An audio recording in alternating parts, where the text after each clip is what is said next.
welcome to Nothing Media. Welcome to Nothing Live. We have Richard Sylvester and Dawn Garland. Grateful to have you here. Thank you so much, Richard. Thank you so much, Dawn. We talked a couple of weeks ago and we aired it on Nothing Media. We talked about the apparent awakening and psychotherapy.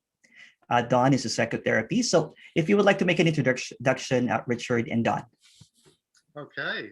Hi, good to be here.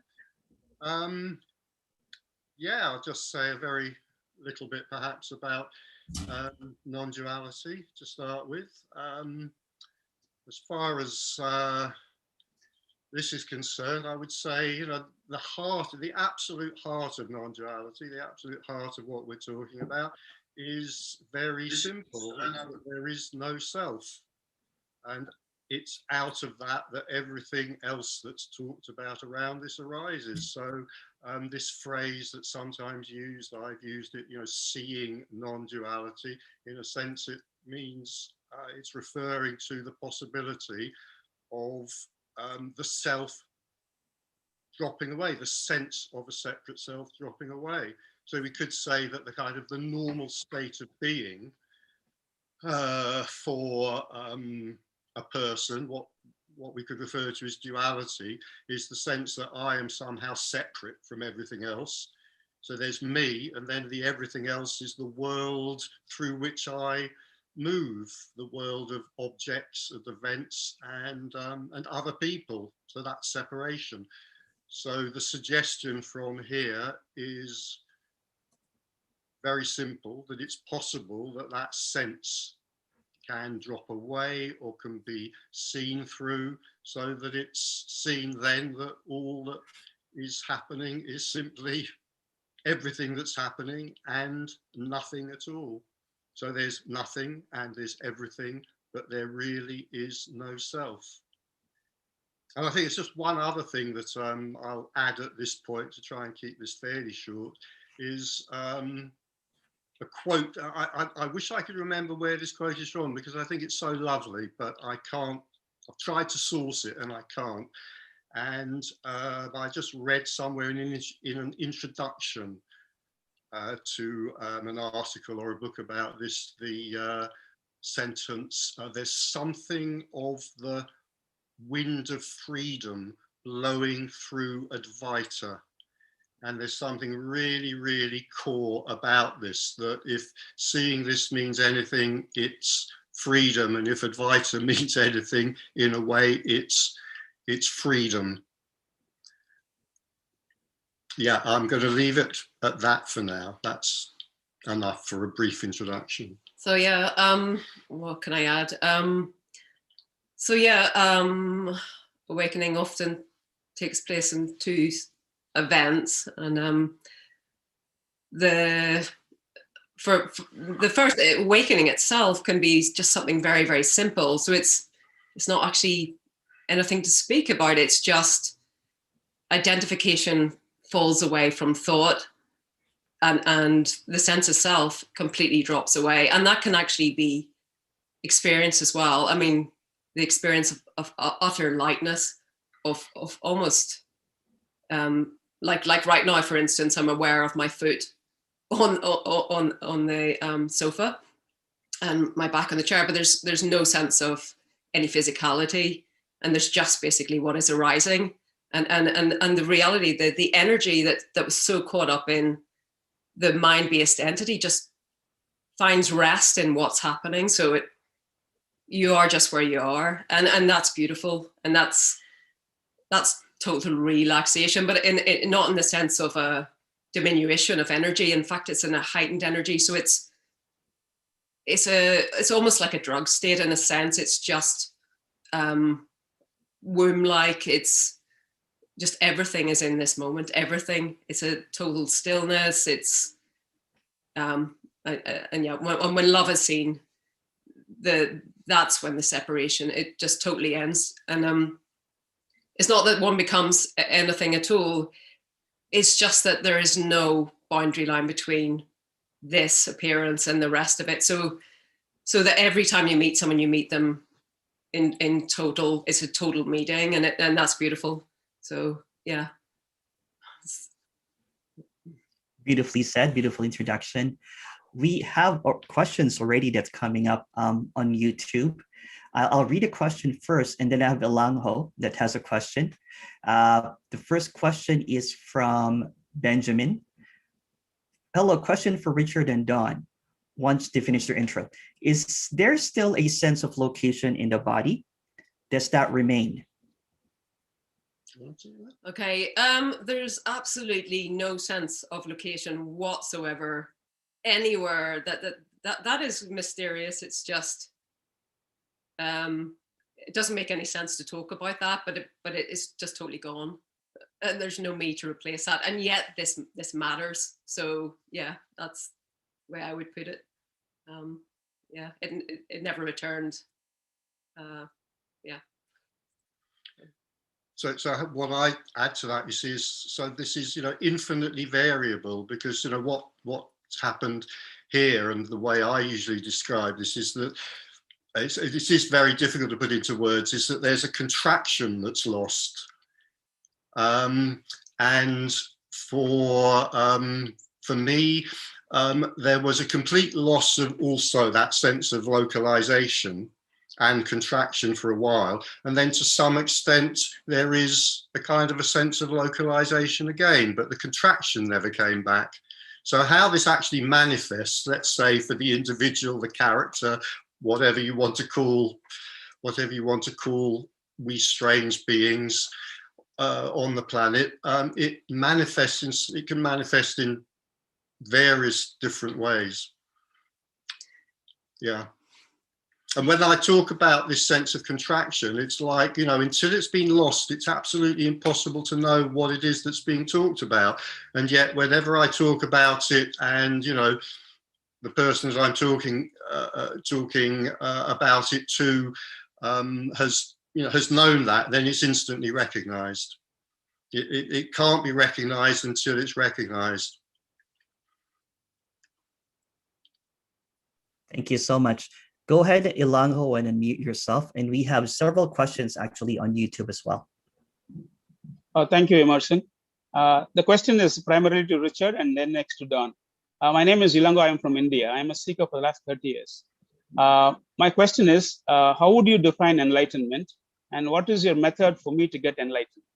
Okay, Elangho. I've watched quite a lot of your conversations on these Zooms with various people up to now.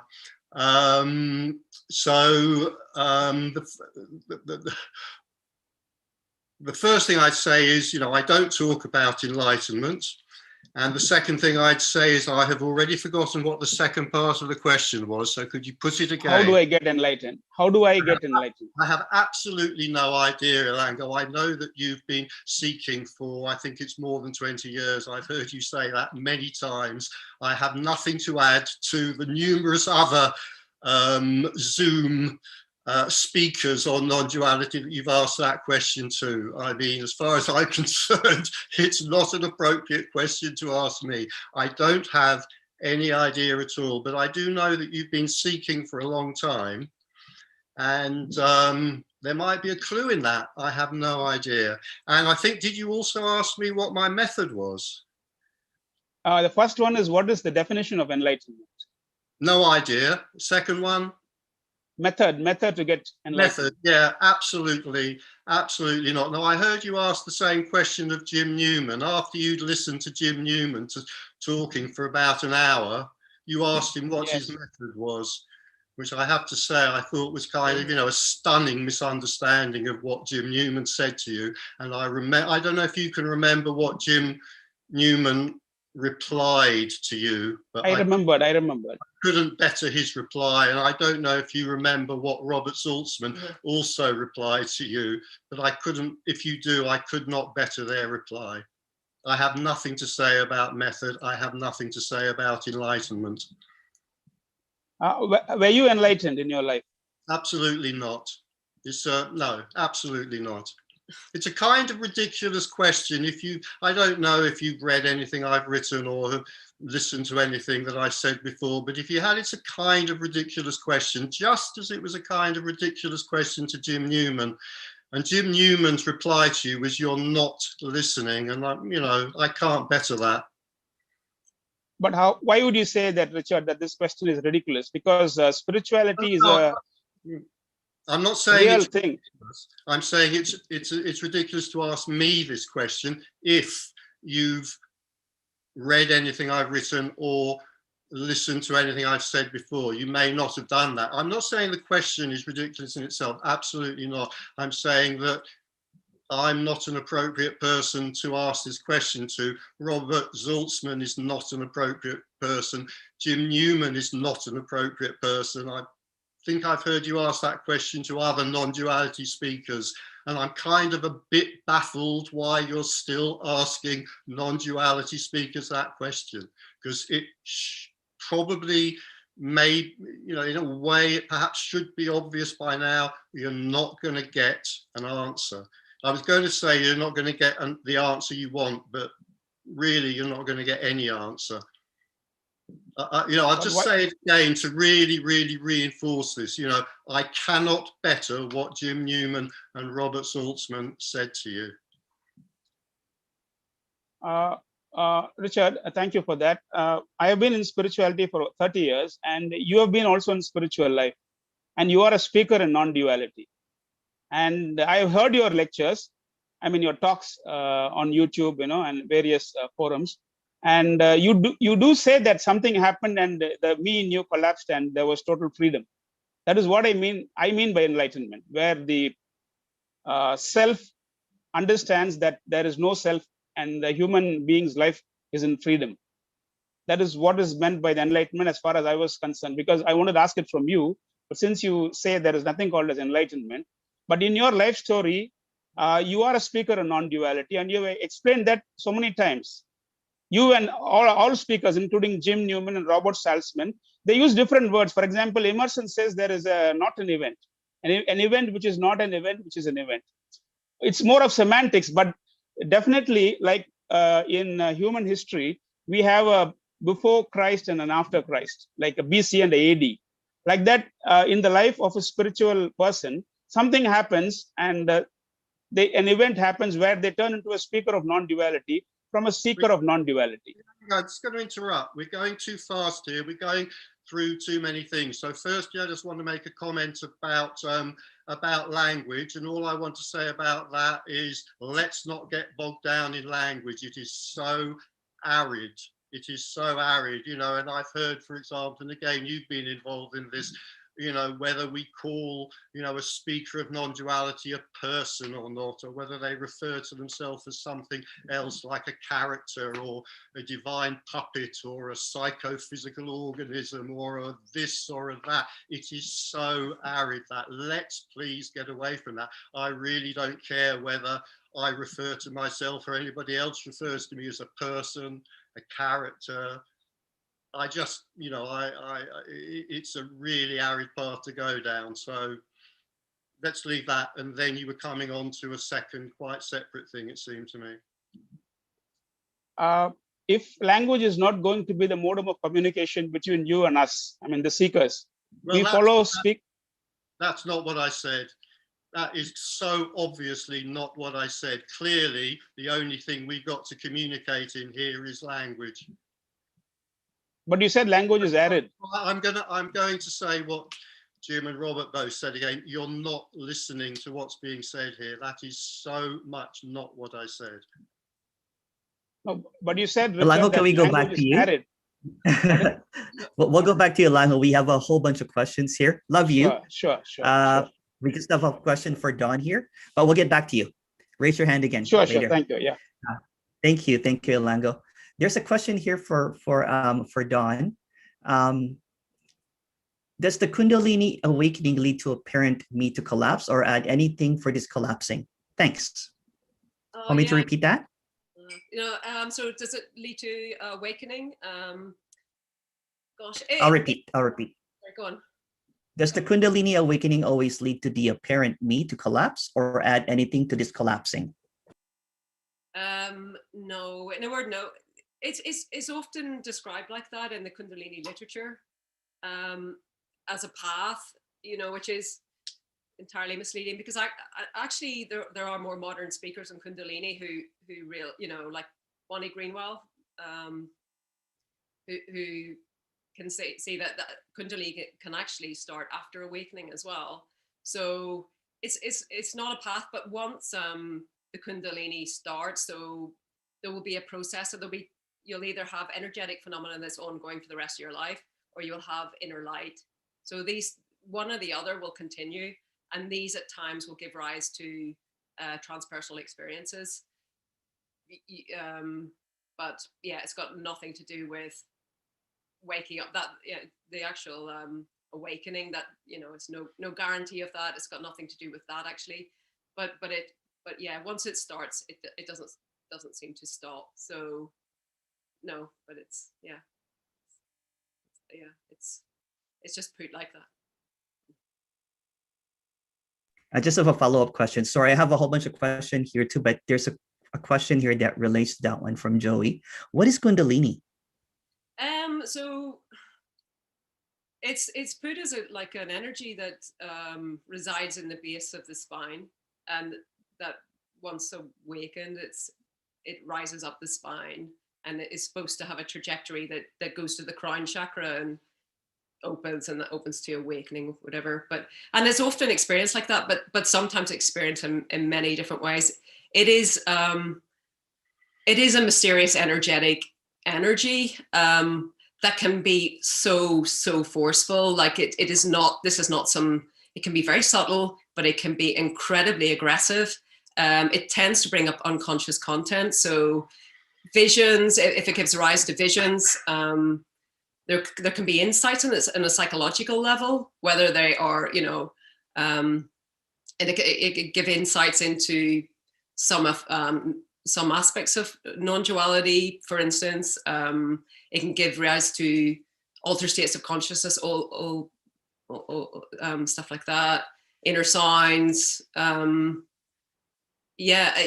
for a lot of people, they have trouble with it as well. If you've got trauma, it does seem to complicate that, and a lot of people really struggle with it as well. So it's given a lot of bad press. And if you haven't had it, it sounds totally made up. But actually, I've never had a bad experience with it, to be honest. Except energy-wise, it can be very difficult to sleep when that stuff is going on as well, because you've got so much energy going on in the body. Some people see it as a sexual energy, but I think that's to reduce it to something. It can give rise to spontaneous orgasms, for instance, and so anything can happen with this stuff. It's fascinating, and it's good fun from my own experience, and I really enjoy it when it's activated. So, I look forward to my next Kundalini experience. So is it in a story still? Is it kind of like a glimpse? No, I mean it's just, I mean, it can show you aspects of reality. It's very strange in a way, like so it can completely change perception of what you're looking at. I did have experience, for instance, before my awakening, of being on a tube train and looking around, and I saw the faces of everybody on the tube was a Buddha, and I physically saw it, and then thought everybody's awake, and then I looked again and I saw the veils over everybody's face. I thought, they don't realize it. So what I couldn't have understood from a book, I got from this illumination. They call them illuminations, when you see an aspect of, your true nature or whatever. So yeah, it's fascinating. Thank you. I have Joey here. Joey, go ahead and unmute yourself. Hey, how are you guys? Hi, Joey. Hi, Joey. Good. Yeah, it's interesting to me, because I think for myself, I have a lot of those energies that happen in the body, but I don't see any visions and stuff like that. But it doesn't seem to. It's not like if I can make that energy happen or something like that, then there'll be no me or whatever. I don't think that's the case.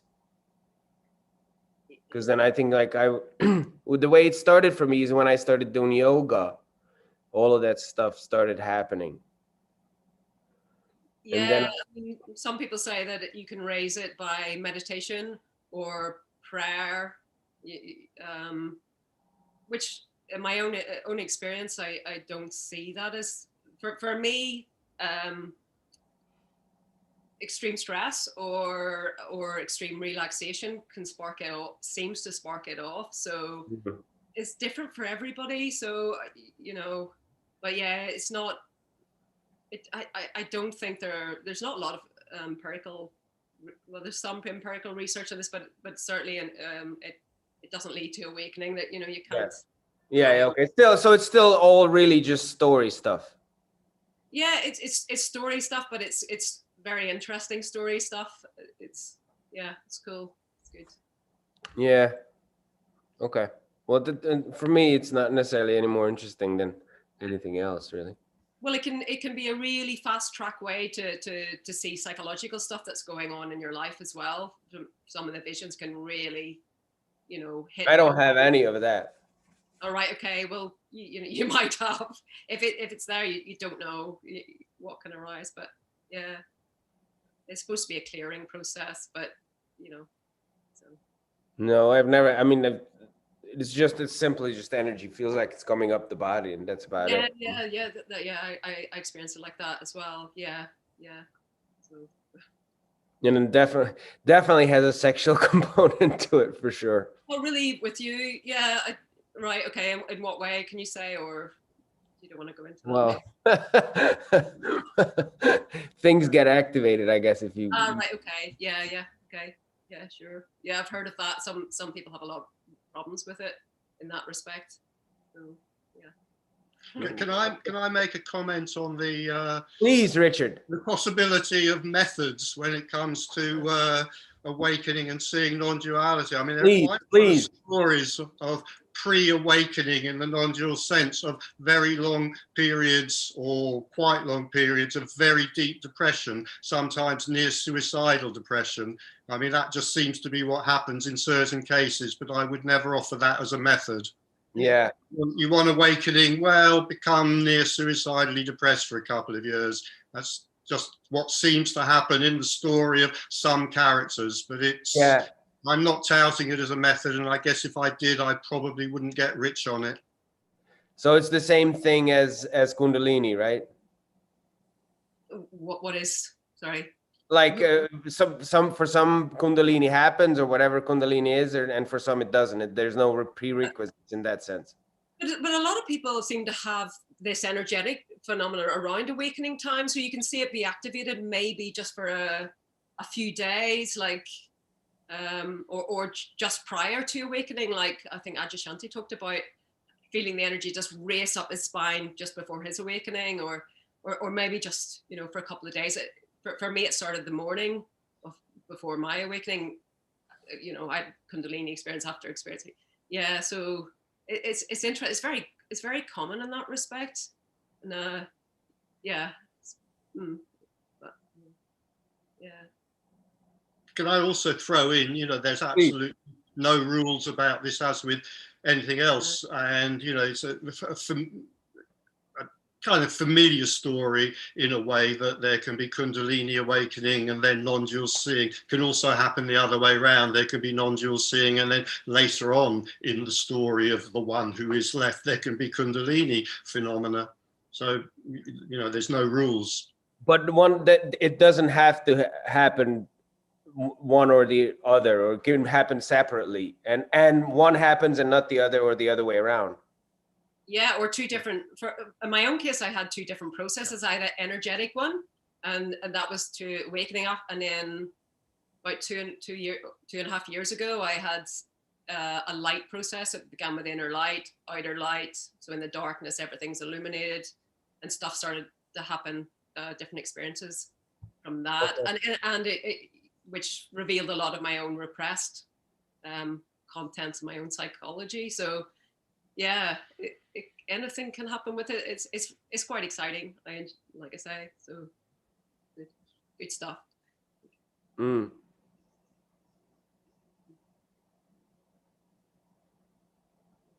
Yeah, I had that light experience something like that before. Well, inner light or Inner. It was very funny. It was, I just had met my partner, and we were making love, and then right in the middle of it, there was like my whole body was just filled with light. oh wow, And she's okay. totally not into any of this stuff at all. And I was literally like shaking and pouring sweat. And we had been together, we had been dating maybe for about a month. She was like, oh my God, no one ever done that on top of me before. Did you keep it to yourself, or did you? Oh, well, I couldn't have. I was like, you know, dripping sweat right onto her. All right, thanks, guys. It's nice to meet you, Dawn, and I met you once, Richard, in London. Okay, I think I remember, Joey. Yeah. Thank you, Joey. We have a bunch of questions here, and I'm going to go live again with the live questioning here. There's a question here. Oh, can you hear me? Yep. Okay, good. I thought I froze there for a moment. Is seeking the end of seeking also a seeking? Is seeking the end of seeking also a seeking? That's from Rajiv. I have absolutely no idea what that means. Do you? Well, it's just seeking the end of seeking. Well, yeah, it's just seeking, isn't it? Seeking the end of seeking, yeah. Yeah. There's too many seekings in that for me. Is there any way of simplifying that? Why wouldn't it be? Okay, next question. What can you say about heaven and hell? That's from Kane. Ooh, heaven and hell. Ugh. God. Heaven and hell. Yeah, what right? Yeah, well, I mean, I've had experience of both of those, as in, you know, through Kundalini, I guess. You know, I'm not saying they exist or anything, but as real as this, no less real, as many people do in near-death experiences, for instance. So, heaven, my experience of heaven was, the beauty of that and the unconditional love in that is so deep, so utterly deep. Like, and when I was experiencing heaven, oddly enough, I was aware I was in heaven and my body was on the bed in my bedroom, and I could feel my crown chakra just rotate. So I was aware of this happening at the same time. And when I came, suddenly I was back in my bedroom. And I was sitting there being quite smug about being in heaven, and suddenly flames arose, and Satan came in. I was in hell, and I met Satan. So I did have quite a long conversation with Satan, which was the most terrifying conversation I've ever had in my life. I don't, you know, what to make of that. I don't know, but it's as, like I say, as when these things are happening, they're as real as this is. So, yeah, it's interesting, but mostly NDE experiences have a component. I've actually been to a hell, probably different hells, maybe 7-8 times now. So I've seen a lot. I've seen a lot of stuff. So yeah, what to say about it? Don't know. It's just stuff arising. I mean, it's just what is. It's just what's happening. But yeah, I used to be very dismissive of this stuff, but it's when you've had those experiences, they do knock you for six. Like, so. I mean, this really When I was is. thinking. Sorry, go ahead. No, I was just going to say. No, go ahead. This really is all embracing. I mean, maybe quite a few of the people watching this may be familiar with the term, you know, this is nothing and everything. It's used by different writers and speakers. It is meant literally, it is nothing and everything, literally everything that can arise. I didn't at the beginning, my little talk at the beginning, throw in the phrase unconditional love. I'm going to throw it in now because I think it's extremely important. What seems to finally put an end to the almost ceaseless seeking of the person is the seeing of unconditional love. I mean, I've talked to many people who had awakenings, and seeking has still gone on. And when seeking ends, it seems to me certainly it's because unconditional love has been seen. And unconditional love does actually embrace everything. And Dawn's been talking about heaven and hell, heavens and hells. And more prosaically, it's just brought to mind a question I was asked once at a live meeting in Germany. And it was after the talk was over, and a young woman sort of came up to me, and she looked a little hostile, and she sort of stood over me in what I thought was a slightly threatening manner. And she said, "You say that unconditional love embraces everything. Tell me, does it embrace dog shit?" Said, yes, of course it embraces dog shit. You know, it embraces everything, otherwise it wouldn't be unconditional. And her face broke into a great smile, and she gave me a warm hug, and she said, she said, "That is what I wanted to hear." Someone just posted dog shit awareness. Dog shit awareness. The phrase, I mean, that phrase unconditional love, maybe we'll come back. I probably won't come back to it, but maybe there might be a question that comes back to it. But I'll just say now, the problem with that phrase is not the word love, it's the word unconditional. That is the one which it's impossible for a personal mind really to understand. A personal mind might think it can understand unconditionality, but no chance at all. What I was going to say to Dawn earlier was when I was seeking, I had all of these experiences too, you know, like the heaven and hell, all that kind of stuff. And right, okay. Yeah, it was horrific. And yeah. Yeah. Do you know, I actually asked a question once when I was going to bed. This is a ridiculous question, but I said, I sort of prayed, and I said, is there a personal God? And I was just, that night I had electricity, like Kundalini going through my neck, and I was suddenly, boom, I was out in outer darkness, and I was seeing hell below, and I went, and then I was back in the body, in the bedroom, boom, back out again in a different hell. So now 7 or 8 times I was out in these different realities with like Dante's Inferno.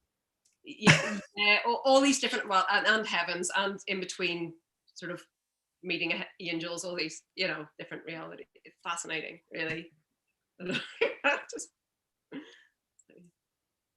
We have a whole bunch of questions here, but Ilango wanted to speak to Dawn, and then I have Jackie, and then I have William. Go ahead, please, Ilango. Thank you, Emerson. Hello, Dawn. This is the first time I'm speaking to you. Hi, how are you doing? I'm fine, thank you. I have something in common with you. My spiritual seeking started in 1990 when I was 27 years old with a Kundalini awakening by one of the gurus in India. Her name was Sri Mataji Nirmala Devi. And for 1 year, I was in silence, and there was bliss. And then I lost it. A couple of times I could get it back, but then I could never get back to that original state. My question to you again, as to Richard, is that do you accept the term enlightenment? And if so, what is it? What is enlightenment? Yeah. Like when I'll talk to you in Kundalini terms. When the Kundalini starts from the Muladhara chakra and then rises up the spine to go to the Sahasrara, and the separate self then unites with the cosmic self. I mean, that is what I was taught. There is oneness, there is thoughtlessness, there is bliss. The self of awareness, personal being goes away. The teaching all falls away, and there is just what is. I mean, there's, because that's all conceptual as well, and it's just, it's just the end of all those questions just fall away, and then there is just what is. I mean, that's it. Call it what you like, but the end of the person, the end of seeking. I don't know. But yeah. Yeah. But yeah. So for like, those. What? No, please, you continue. I will ask you. Yeah, no, interesting. So you've had some experience of bliss and emptiness and no Correct. mind. Yes. Yeah. Now, for people like us seekers who have lost that experience, what would be your advice? Oh, it's just painful. That's just really painful. I had that experience as well. Like I had an awakening about, I don't know, 20 years ago. That was a temporary thing. And yeah, it just started me on the search to find that again. And I didn't really know what it was then because I'd never come across the literature. And but yeah, there's not much you can, it is a grace, and there's not much you can do about that. So yeah, it's just, yeah, I don't know. As a teacher, is there any method, any technique? No, there's not, there's in the story of time, there's things like people who, I don't know, Steve Taylor, for instance, does all this research on awakening and what happened beforehand. And it seems like the actual biggest, association beforehand is like a terminal cancer diagnosis seems to precede a lot of awakening experiences, actually, which is interesting. So yeah, absolutely facing death full on, and yeah, seems to open a lot of people up. But that's just not a path, so it's not much help. But yeah. There might be a suggestion that throwing ourselves off a tall building is a good way, and in the last split second before we hit the ground, enlightenment, whatever that is, strikes. I'm not recommending it, but I have heard people. Well, I've never heard anybody recommend it, but I have heard people talking about that as a possibility. Unfortunately, it's fairly obvious that it can't be tested out in a way that would be verifiable. Yeah, that's right, Richard, because that's sort of suicide. We are looking at psychological suicide here in an indirect way. Mm-hmm. Yeah. Can I ask Richard, what we left off, in the couple of minutes ago, that you did not accept enlightenment and any method for enlightenment. But about that actually alone ago, something's just occurred to me. I don't know whether this, how will be heard or not, but there is something about it's the question that draws forth the answer. There's nobody here that knows anything. This may be terribly disappointing, and dozens of people may now be switching off and leaving this Zoom broadcast. I have no idea. There is nobody here that knows anything, and yet somehow there's something about the question that draws forth the answer. And so the question from you drew forth the answer. There is no such thing as enlightenment as far as I'm concerned. If the question came from somebody else, I have no idea what might happen, but it might draw forth a different answer. Now, make of that what you like, but it's just something that's occurred. I totally agree, Richard. I totally agree, Richard. See, I'm a seeker for 30 years. I'm 57 years old now, and I'm looking at speakers and teachers for some sort of a solution to end human suffering. That's it.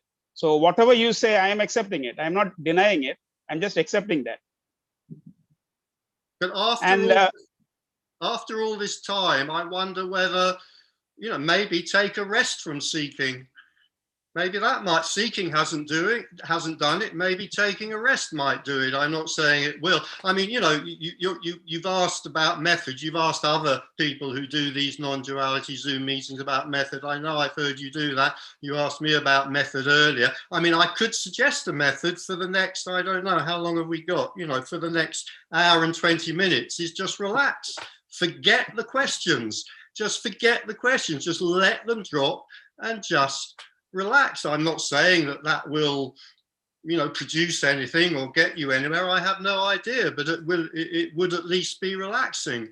When I talk about this and people say, well, what is this like, that whatever it is you're talking about? I can't say. Obviously, I can't say. But what I do answer, nevertheless, is it's not like anything. But if it was like something, it would be relaxation. So if anything ever occurs that might be relaxing in any way, then go for it. And it's at this point when I've said this paragraph, these few sentences many a time, that I usually throw in a quote from Keith Dowman, who's an English Buddhist. And in one of his books, he writes the sentence, relaxation is the key to Buddhahood right here and now. Now, that is not the way that I would express it, but I think it's beautiful, and I think it absolutely gets to the heart of something. It's like, yeah, here's a method for you, not for the next 20 years, not for the rest of your life, but just for the next hour and 15 minutes. Just forget the questions, sit back on your settee, relax and just let this kind of wash over you like the waves of a warm ocean. How about that? Richard, I would do that after 1 hour 20 minutes, because this is prime time. This is prime international time, and I would follow that maybe after the meeting. The rare opportunities that we get, especially thanks to Emerson and his team at FM, that we're able to, in our living room, able to talk to you. I mean, that's something which I would always be thankful for. But the point I'm making, I mean, you have talked to many of us, I say us, about this. And the point I'm making is, it's not getting anywhere. So maybe try relaxing instead. Just drinking in the energy, whatever the hell that means. I have no real idea what that means. It's not a method. It's just a suggestion. Anyway, I've made the suggestion. I'll drop it now. I won't go back to it. Elango, we'll have to go to the next person here, but we'll come back to you. Okay. Thank you, Elango. Sure. Thank you. Yeah, thank you. Go ahead, Jackie. Yeah, hi, Richard. Hi. Hi, Dawn. Haven't met you before. Yeah, this is kind of like it's different, isn't it, this meeting? Because I do go to a lot of these kind of meetings, and so to hear about Kundalini and experiences and states and all that is unusual at a non-duality meeting. So I just wanted to just kind of clarify, like, even though Dawn mainly is talking about experiences and awareness or whatever, it still holds, doesn't it, that there is no one there.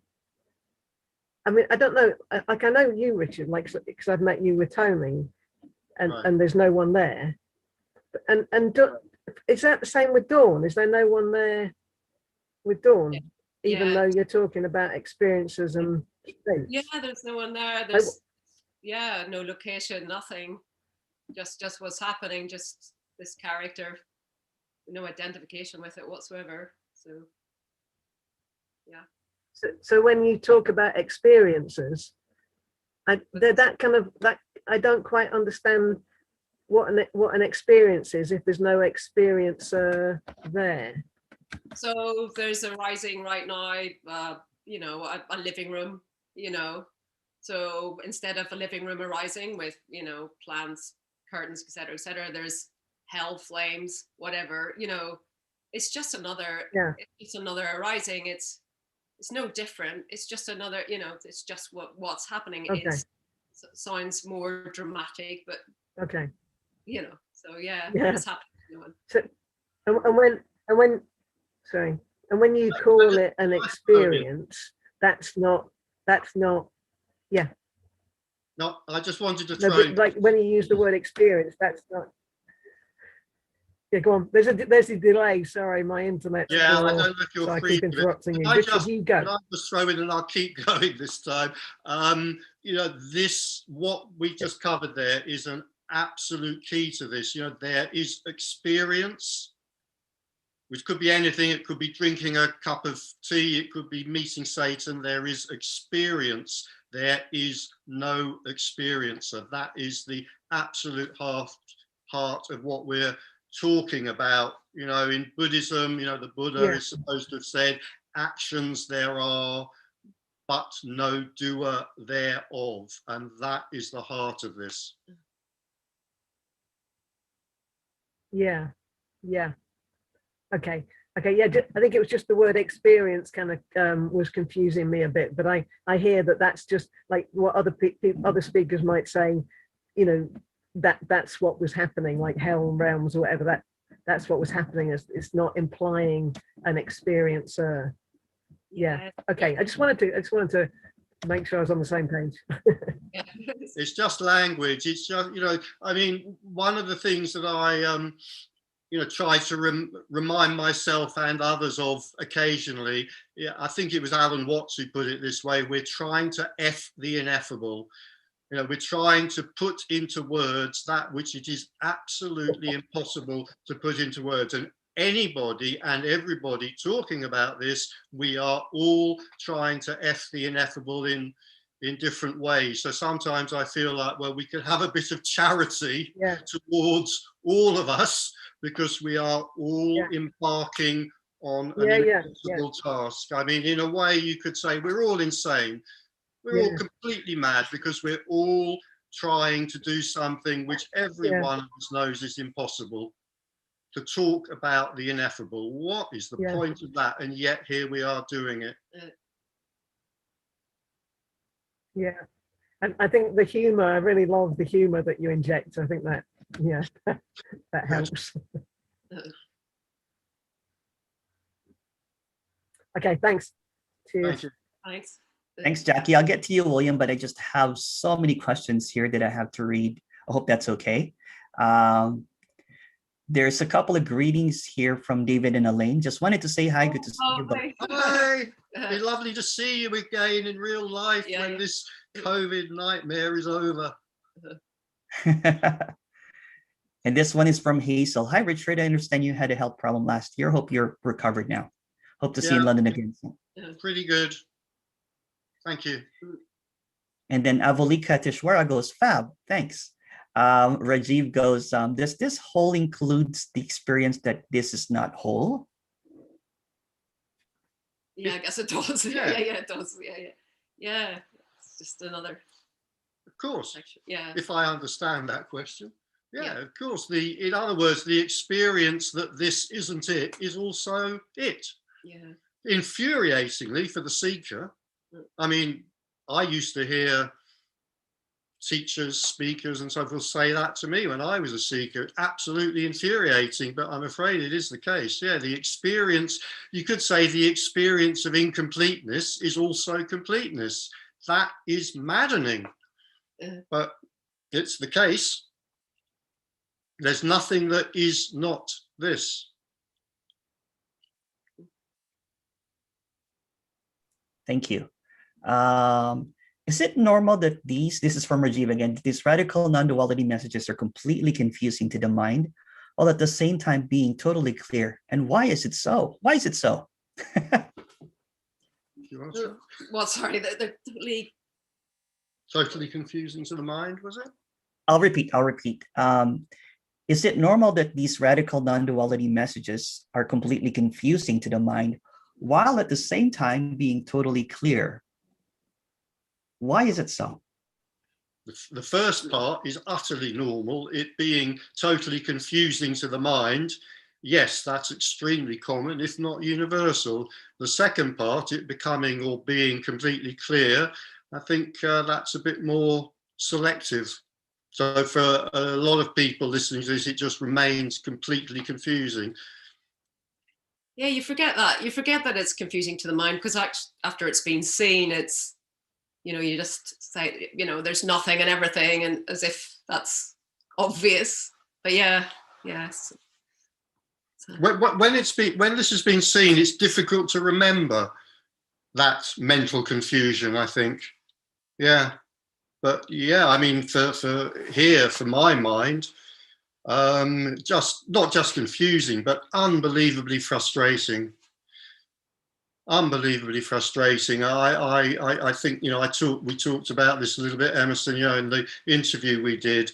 It just felt like every question was just blocked. I had so many questions, desperately, vitally important questions, which if they weren't answered, I would go mad or die. And every single one of them. I mean, I'd been to lots of teachers and lots of, not lots, several gurus, all of whom were very happy to answer all my questions in some kind of way, which was completely unsatisfactory. And then when I came to this, every question was blocked. Block. Oh, so frustrating. But yeah, these questions cannot be answered. Ultimately, after all the blocking, the mind sometimes lets go of the questioning when it realizes that it's never going to get anywhere. I think we talked about this, Richard, when we were talking in our several interviews, that some of them will not see the light of the day because it's that it was just so desperate at one point. The seeking was so desperate that it just kept on hitting a block. And then when it encountered this really rare message, it was just ridiculously difficult because there were no answers given. Mm.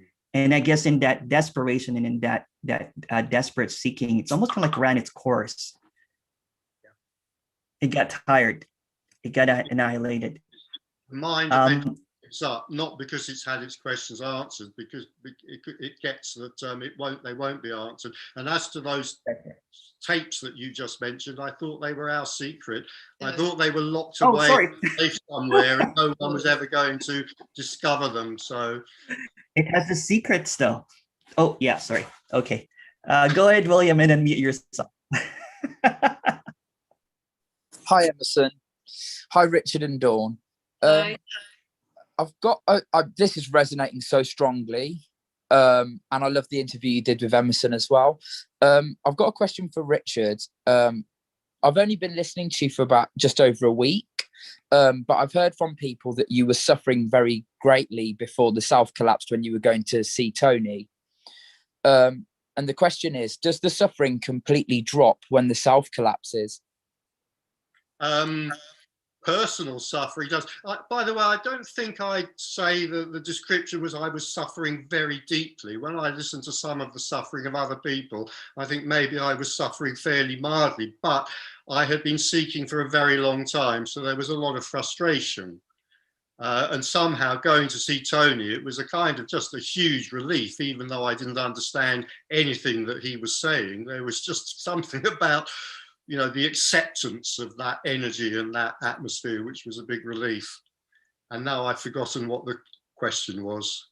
Well, obviously, I should say about this, you may have heard other people say this, is that one of the problems with seeing this stuff is it really buggers the memory. By the way, I'm free. So sorry, if you can remember what the other part was you said, can you say it again? Well, okay. Obviously, I didn't know you before, but I've just heard from people that you were suffering a lot, so that might have been an exaggeration. But you look like a very happy, confident person now. So I'm wondering if the suffering completely drops when the self drops. No, not necessarily. No, this has got nothing to do with the end of suffering. It's to do with the end of the person, if you like. So suffering may continue, but for no one. Now, you may come back and say, well, what difference does that make? And all I can really say to that is, well, in a way, it makes no difference at all. But in another way, it makes all the difference in the world. It is the only thing that matters. And people say different things about suffering, you know, and before seeing this and after seeing this. I remember being in one speaker's talk about this, and somebody asked them, is there less suffering after seeing this? And they just said, no, more. And I thought, what are they talking about there? But now there's something in me that says, yeah, that's a distinct possibility, but kind of don't worry about that, because what can happen is, you see, a lot of seeking is very neurotic. You know, the kind of contraction of the person is very good at turning, let's say, raw, visceral feeling into neuroticism. So let's say, I don't know, there's anger. Well, you may or may not call anger suffering, I don't know, but whatever, you know, raw anger is raw anger. It tends to come, it tends to go quite fast. But the neurotic person is very good at turning that into a kind of whinging, moaning irritability that could go on for hours, days, or weeks, whereas anger tends to not last very long. So, you know, one of the things I've suggested many times is that, you know, when this is seen, what may happen is that suffering may actually be felt in a much stronger and more raw way, but for a much less period of time. So instead of 3 hours of neurotic irritation, there might be a flash of anger and then it's gone. And the other thing about the personal mind, the mind of the person, is it's very good at turning like visceral emotions, if you like, into a neurotic story in the mind. So it's not just a question of anger or a feeling of irritation. There's this story going on and on and on about who it was that irritated me, what it was they did that irritated me, and how I'm going to get my revenge on them eventually. And, you know, even if I have to die and go to heaven, I'll be able to look down from heaven through the window that looks directly onto hell, where I can see them being roasted by demons, and at last all will be made just, you know, all of that delightful stuff. So it's not just that feeling can become more visceral and therefore stronger, but less long-lived when this is seen. It's also much less likely that the mind will get caught up in that agonizing neurotic story, which, believe me, can go on not just for hours, but literally for days, weeks, months, and in some cases for years. And, you know, you may, I mean, maybe everybody watching this right now may be able to think of somebody they know who has been kind of irritated almost without stop for the last 15 years. That is possible, but I bet you don't know anyone who's been angry for the last 15 years. A lot of it really is pure anger without a neurotic element. Yeah, I think when I was asking you about suffering, a lot of it is the neurotic element, because what I really liked that you said when you did the interview that I watched on YouTube with Emerson was that when someone's listening to this message, certain things might come up like anxiety, or, well, in my case, it's anxiety, but a neurosis or a mental illness or whatever it is. And as someone's listening to this communication, it might be that it's felt a lot more strongly in the body, but there's less story attached. And I've noticed that seems like anxiety can come up really, really intensely here. And there's much less going into a story about why I feel the anxiety, what shouldn't have happened in the past, and that. So I think the suffering I was asking about was a lot of what you're describing as the neurotic component to it. That's very common, and one of the kind of very common things in what I'm going to call very loosely the new therapies and the new psychotherapies. And please don't pin me down too much on what I mean by that, but there's you know, quite a lot of emphasis on let's say the body psyche interface. So rather than just getting into the story in the mind, a lot of kind of psychotherapeutic interventions now might focus on the body. You hear this a lot in meetings with spiritual teachers, gurus, etc., who focus on emotional problems and so on. So, you know, there's kind of quite a lot of, okay, where do you feel that in the body? All right, I hear that you can't forgive your mother and you feel really angry every time you think of it. Now, where in the body is that feeling? Focus on that, focus on that. So that's what I mean by the interface between the psyche and the body.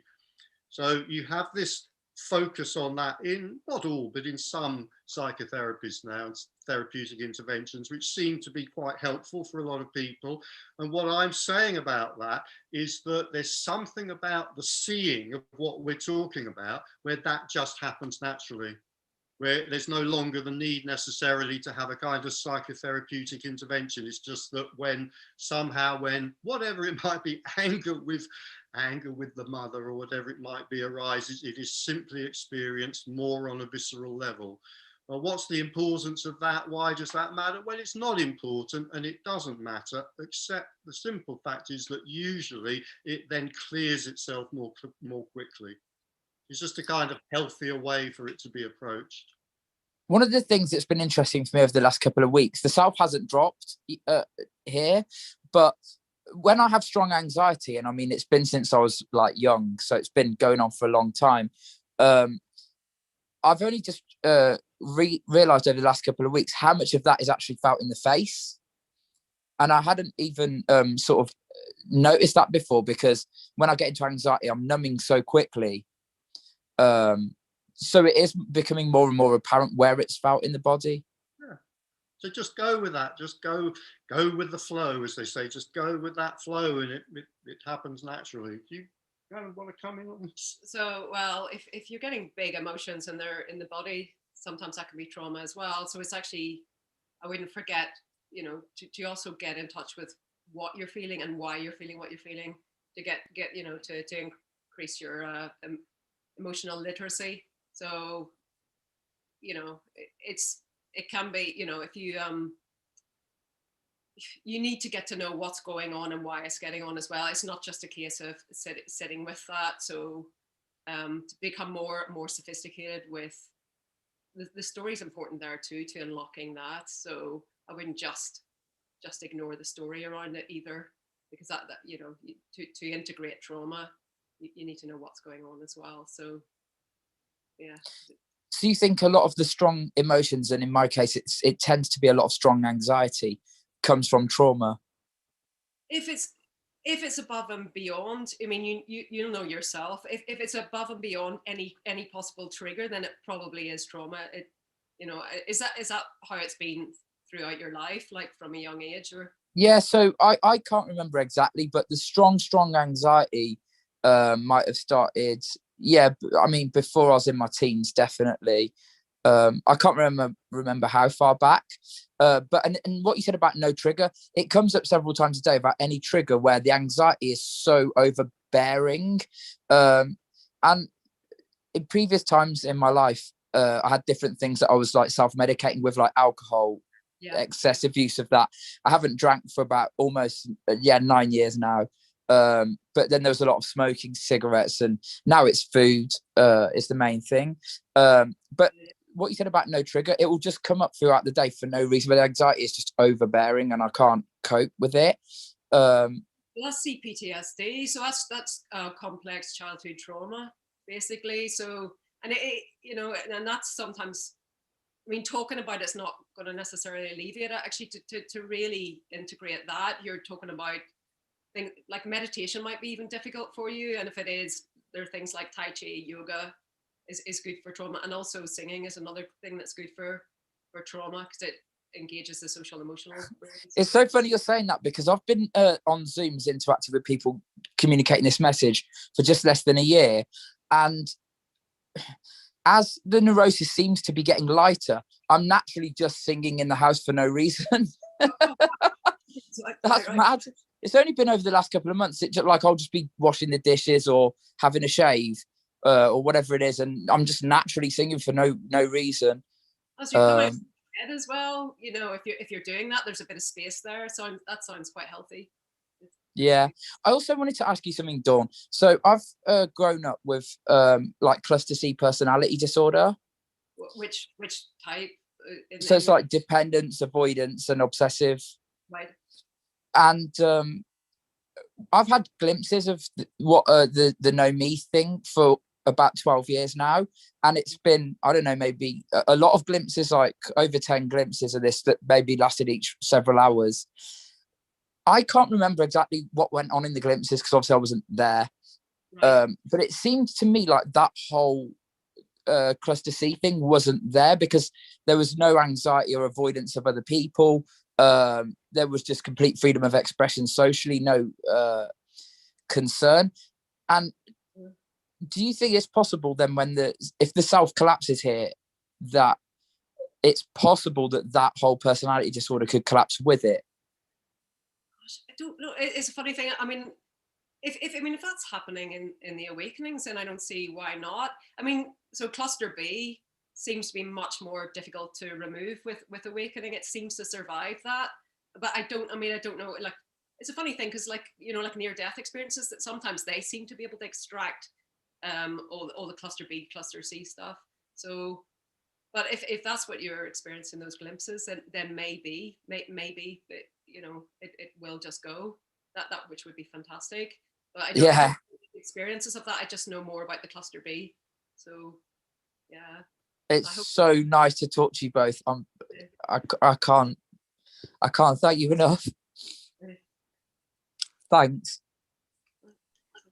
Thanks, William.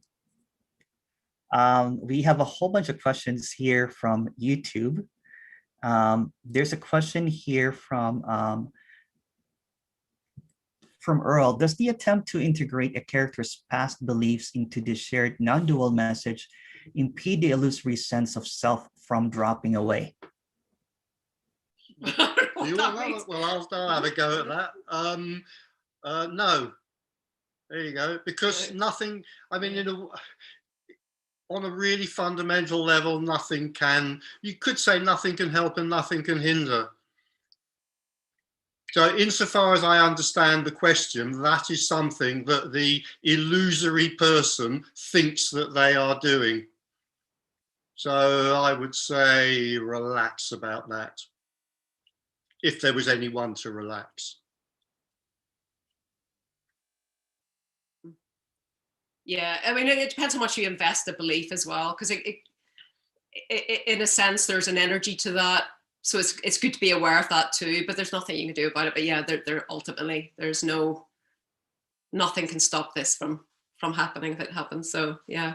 Belief is not a bar. I've just remembered that many years ago, I met someone who I think, you know, from talking to, undoubtedly, you know, this has been seen in its fullness. And she, before that, she was an Episcopalian minister in America. And afterwards, she was still an Episcopalian minister in America. Now, I can't make sense of that, but so what? She could make sense of it. Thank you. Brilliant. There is a question here from Anders. Am I separate from you? Yes, but only as a perspective. Do you understand that? Or do or maybe that's just a comment. That's a comment. Okay. Each individual is separate point of experience. Okay, that's a comment. Sorry. Walter goes, does Dawn come from 3HO? From where? 3HO. It's a Kundalini organization, I think. No, I don't know. No. Okay. There's another one here from Rajiv. Something which Jim said in his previous nothing talk was like a bomb. It's unbelievable until it's undeniable. Do you want to comment on that one? It's a very good way of putting it. Yeah, it's unbelievable and it's unknowable and it's the biggest enigmatic puzzle in the universe until it isn't. And when it's seen, it's undeniable.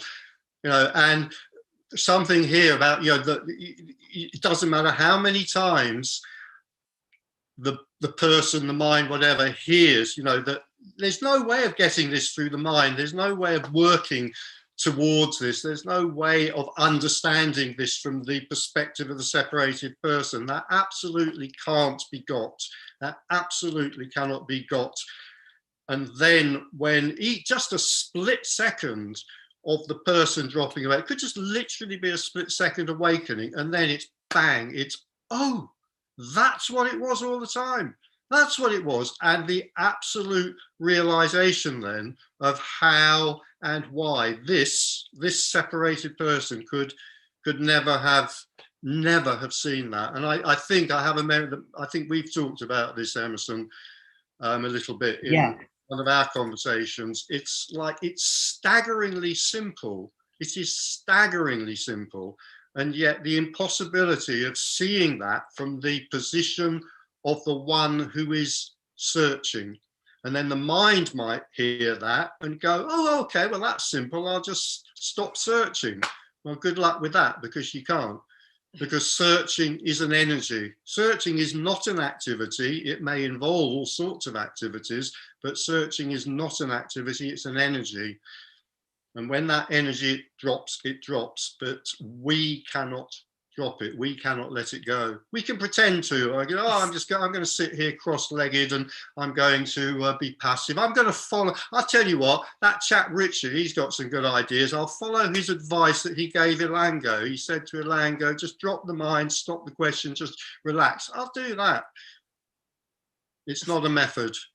It's not a method, because if you like, the false self cannot drop itself. I think I mentioned this to you too, Richard, that that it's like a clarity that's undeniable, but it's so hard to expand on, to explain. It's kind of like muddying the water when you're talking, you know, when I was talking about this to a friend, it's just so difficult to explain. And yeah, you're right, you know, no methods. But because I did all the methods before. You did too. You know, we have, you know, we had this great conversation about methods and following gurus and stuff. Many years of that, and it's almost like that didn't really matter. Yeah, it was great fun, but it was fun. in the dream it happened, and it was great fun. There's another question here from Anders. Can there be personal memories without the personal self, or are all memories seen as personal? You want to take that?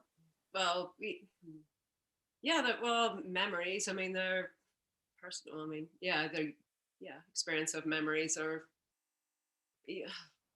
Yeah, they're still there. I don't experience so much the past doesn't have the same hold, but my experience of the past now would be that there's much more compassion for the younger self, or for those memories, the whole story of failure and pain and suffering. There's a love that kind of permeates that now that wasn't there before. So in a sense, yeah, personal in that sense, yeah. So kind of redemption, I think, after awakening for the past.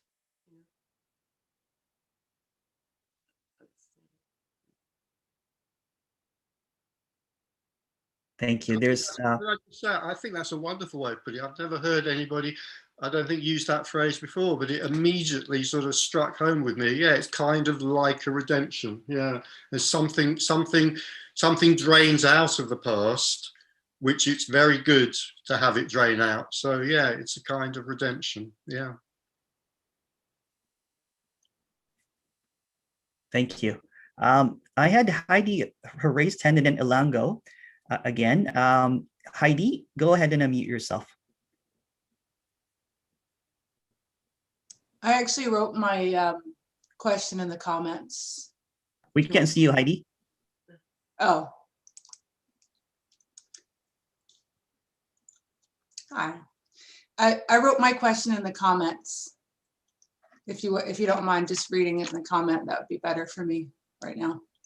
Sure. Okay, Heidi goes, I wanted to address what was being said about Kundalini and experiences. I'm very familiar with all that involved in BDSM, White Tiger Society, Tantra, blah, blah, blah. Lots of experiences, but I don't think that has anything to do with non-duality. An experience requires an experiencer, which requires a self, which reeks self-seeking. Any comments on that? What I didn't quite get. I mean, there's experience. It does. You know, there's no experiencer, but experience arises. There's always experience, always something happening. So, yeah. I don't see what is the question again? I don't quite get. So, what was it? BDSM something? Having an experience that requires an experiencer, and an experiencer is always seeking and looking for the next best thing, seeking out experiences, seeking out, object, subject, all this kind of stuff is going on, and it's great. It's great fun. It's wonderful, but it's still seeking. And so when you're talking about that, it just doesn't seem to fit with non-duality, where it requires a self, right? And not to say that those things don't exist, because everything exists, everything arises, but the idea of looking for or seeking, it doesn't fit with what we're talking about. It's just the experiencer falls away, so the me falls away, so you're not seeking anything more, you're not seeking experiences per se, like. But why talk about the experience of speaking to Satan and having fire burning up your your body or your bed or whatever? Yeah, like it's why talk about, or even put words to relate to those experiences if you're not calling it an experience, or calling yourself an experiencer who's having that. Why I'm just wondering why you're using those Yeah, terms. I know what you mean. A non-duality meeting. It doesn't fit. Well, maybe it seems like a big experience or something like that, but it's actually not. I mean, there's just experience. It doesn't really matter what's arising. So it doesn't really matter whether it's hell or whether it's a cat walking across the floor. I mean, there's nobody having that. It's just whatever's arising. I do find those experiences interesting because they're unusual phenomena. Well, they're not that unusual. Actually, quite a lot of people have these experiences as well.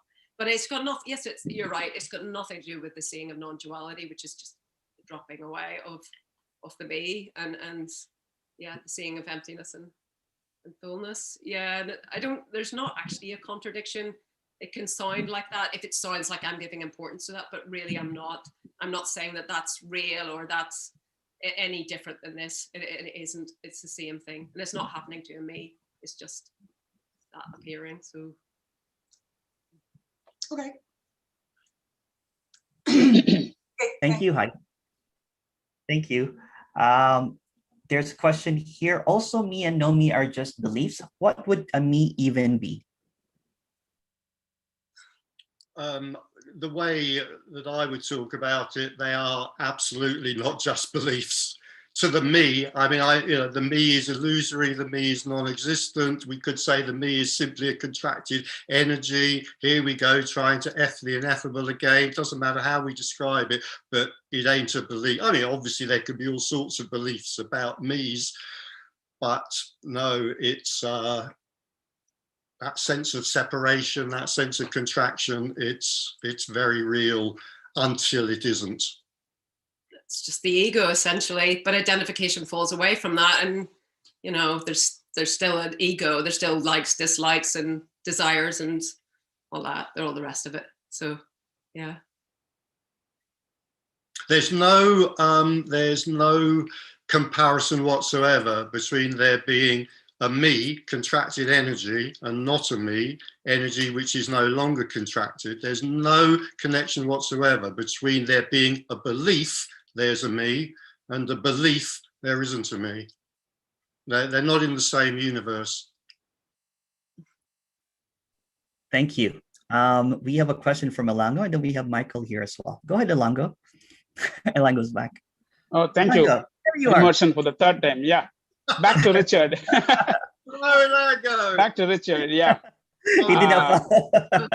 Yeah. Richard, I'm very clear. It's my method, but never mind. Yeah. You said there was no enlightenment, there is no method. I accept that because maybe 50% of the teachers teach like that, and another 50% teach there is a method. Now, I'm very clear with you that there is no method for the enlightenment. But you have written a book of, seeker, about a seeker, that is my suffering as a seeker and confessions of a seeker. So do you at least accept the terminology in spirituality that there's something called as a seeker? Oh, absolutely, of course. I have to say, I don't know if this is relevant, but I have to say, the piercing eagle eyes of Osho staring down at me from just above your head, I'm finding slightly spooky, to say the least. But never mind. Yeah, of course. I don't know. Is that okay now? Well, actually, I think I was just beginning to get used to it. Yeah, absolutely, of course. Of course, there's. Yeah, that book was absolutely, which I can't recommend highly enough, by the way. That book was very much written from the perspective of a seeker. Yeah, someone who felt separate and felt there was a great prize called enlightenment to be gained. Maybe not in this lifetime, but perhaps 400 lifetimes down the track. Who knows? So for a seeker, what would be your advice to end the seeking? For a seeker like me. Okay, yeah, my advice to end the seeking is stop asking questions. But that's happening, isn't it? All my advice is specially tailor-made for the individual seeker. So my advice is very much to you as the individual seeker, and my advice is stop asking questions and relax. Maybe make a cup of tea and drink that and have a biscuit. Relax, drink tea, eat cake. I remember it's in a book by one of the writers of Non-Duality from some years ago, and I can't remember the exact quote, but it was basically, well, you meditate, go and sit with the guru, chant holy mantras if you want to. I'm going to go and have a cup of tea and read the newspaper. If you think this is not in reading the newspaper and having a cup of tea, you have not heard what's being said. Oh, Richard, thank you so much. But can I ask you again, as a seeker, apart from the relaxation techniques, is there anything else? Because this relaxation technique, I can get it from a hypnotherapist or from a psychologist. But I'm speaking to a spiritual teacher and I expect something different. Do you want? I've just remembered. You want a method. I want. No. You have denied the method. Yeah, earlier, I know. so I'm not. No, I've denied the importance of a method. I'm now asking you that, nevertheless, in spite of my denial, do you want a method? Yeah, be merciful enough to tell me that. Yeah. You're in lockdown at the moment. Yeah, we are in lockdown. Okay, well, no, India's open lockdown. India's opened the lockdown. Well, when lockdown's over, you come over here to England. I live fairly close to London. I'll give you a method. I teach meditation. I am a meditation teacher. I became a meditation teacher many, many years ago. If you really insist on having a method, come over here and I'll teach you a method. It won't do you any good, but you might enjoy it. Who knows? So what sort of meditation would that be? Because I have been trained. Oh, no. That's secret, is it? Only in person. It's not it's not so much a secret, but it has to be transmitted in person. I know you'll understand that. Yeah, I understand that. I'm kind of making. Let me just say this. I'm kind of making a joke out of that. I'm also not. You know, I don't teach meditation very much now, but if somebody wants to learn to meditate, I'll still teach them. Why not? Sure, thank you. I can hear, another question. I can hear the advaita police at this moment going, well, that must be very confusing. No, I'm very clear. I'm very clear, Richard. Room meeting on non-duality and saying that's really confusing. Well, I'm sorry, as far as I'm concerned, there is absolutely nothing wrong with confusion. You know, that's fine. Anyone who thinks that somehow clarity is better than confusion really isn't listening to what's being said here. So confusion. Richard, as a seeker, when we follow speakers in non-duality for years together, we have different speakers, we listen to them, buy their books, attend their talks, go to the retreats. What would be the bottom line message that you're trying to give us, if not a method? Hang on, I'm just counting the words. 4 words, there is no one. That's the bottom line message. There is no one at the speaker's end now, Richard, from your side. But the problem is I am here as a person. How do I dissolve myself? Pardon? I've given you a method to practice this afternoon, and I've offered to teach you a method once COVID is over, but you have to come over to London for it. So in the interim period, what would you advise apart from relaxation? That's it. You only get, I mean, you know, I wouldn't say I'm famous, but I'm known for not giving advice. So I have already completely blown my credibility by giving you 2 bits of advice in one afternoon. That's it. You're not getting any more. What about Dawn? Thank you, Lango. Okay, thank you. There's something about your perseverance that I kind of admire. I have to say I have other feelings about it as well, but there is a part of me that admires it. Thank you so much, Richard. Hope to meet you soon again. Namaste again. Thank you. I hope that's not regarded as the procreation, by the way. I hope there won't be a Twitter storm. No, not at all. Cultural appropriation. No, not at all. Unless you're creating a new lexicon. Go ahead, Michael. Hi, Michael. How are you? Oh, I'm good. Thank you. Concerning this matter, does conflict ever arise in your 2 perspectives? Do you ever get into a knockdown, drag out fight concerning who's right over this? What, over non-duality? Yeah, over your perspective, this perspective that you speak of. Do you ever have disagreements of opinion? Does that ever arise? There's kind of two questions in there. You know, knockdown fight. I think that's American lexicon. I'm sorry. Disagreement of opinion. I mean, there must be slight ones, mustn't there? No, I think we have. I mean, maybe by other stuff. I don't know. Like, other stuff, of course. I don't think so. I mean, one thing that can happen, not just between us, but with anyone, is there can sometimes seem to be a disagreement, which if you talk it out, you just realize you're using language in a different way. No, I mean But between. if you're clear enough about the language, then the disagreement disappears. That can happen. Oh, I'm speaking between you two. Yeah. No, I don't think so. No. I don't think that's really happened, because I mean, we talk about this an awful lot, like we do, or like we a do. hell of a lot, and yeah, with a very similar curiosity, like, and we've never. I honestly don't think so. I can't. I mean, I'd recall something. I mean, it's not one of our things, is it? Yeah. You know, I've been trying to get Dawn to watch Strictly Come Dancing, but she absolutely will not do that. So we talk about non-duality instead. I put on a sequin ball gown and we talk about non-duality. Oh, thank you so much. maybe we'll start. Maybe we'll start. Thank you, Michael. Thank you.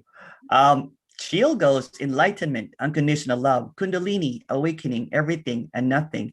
It's all belief creating experiences, no question. Yet Elango got gaslighted. Okay, it's a comment. Nothing to say. The comment. The mind turns confusion into fear because fear at least gives meaning, whereas confusion leads nowhere. Should one stay with the confusion without letting it turn into fear? Well, there's no one who can stay with the confusion or not. Confusion arises or it doesn't. Fear arises or it doesn't.